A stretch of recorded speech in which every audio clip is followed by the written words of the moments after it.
Hello, कसे आहात तुम्ही सगळे? आज मी तुमच्यासोबत शेवग्याच्या भाजीची रेसिपी शेअर करणार आहे. त्यासाठी मी 3 शेंगा अशा चिरून घेतल्या आहेत. या शेंगांचं वरचं साल अशा पद्धतीने काढून घ्या. त्यामुळे शेंगा ज्या आहेत त्या लवकर शिजतात.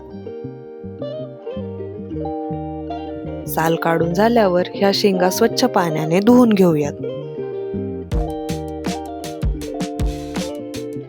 शेंगा छान धुतल्यावर त्यात 1 कप पाणी ॲड करू, थोडेसं हळद आणि मीठ घालून ह्या शेंगा उकडून घेऊयात.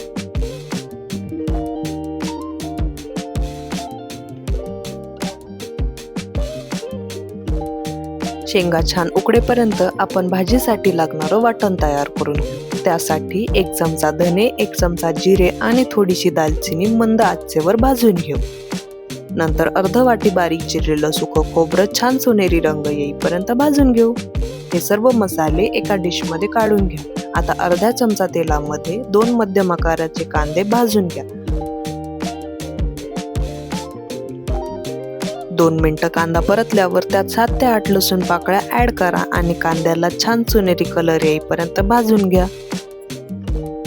नंतर ह्यात अर्धा चिरलेला टोमॅटो ॲड करून टोमॅटो छान शिजेपर्यंत भाजून घेऊयात. टोमॅटो शिजेपर्यंत आपण शेंगा शिजल्या आहेत का हे चेक करून घेऊ. शेंगा छान शिजल्या आहेत. आपला मसालाही छान भाजून झाला आहे. त्याला पण आपण एका डिशमध्ये काढून घेऊ आणि त्याला थंड होऊ देऊ.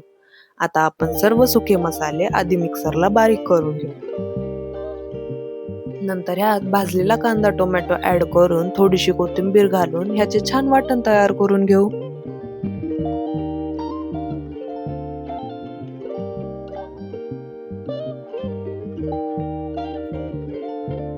कढईमध्ये 2 ते 3 चमचे तेल तापवून घ्या. तेल छान तापल्यावर त्यात 1 चमचा जिरे, 1 चमचा मोहरी आणि चिमूटभर हिंगाची फोडणी घाला. फोडणी छान भाजल्यावर 5-6 कढीपत्त्याची पाने घाला. नंतर ह्यात आपण तयार केलेलं वाटण घालून हा मसाला 2 मिनिटं परतून घेऊ. आता ह्यात 1 चमचा लाल तिखट, 1 चमचा धनेपूड, अर्धा चमचा जिरेपूड, अर्धा चमचा हळद आणि 1 चमचा काळं तिखट घालून हा मसाला छान शिजवून घेऊ.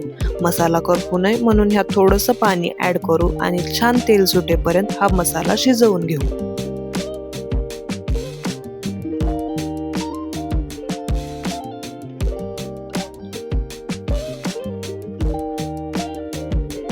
मसाल्याला छान तेल सुटल्यावर त्यात उकडलेल्या शेंगा ॲड करू आणि नंतर थोडंसं पाणी घालून ही भाजी शिजवून घेऊ.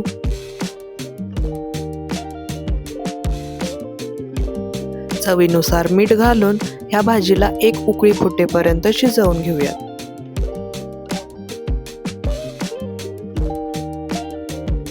एक उकळी फुटल्यावर ही भाजी झाकून 5 मिनिटं शिजवून घ्या.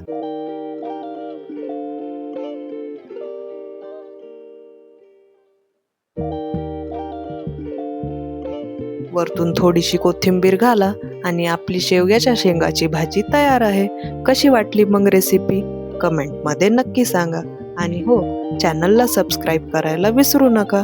भेटूयात पुन्हा एकदा अशाच रेसिपी सोबत. धन्यवाद.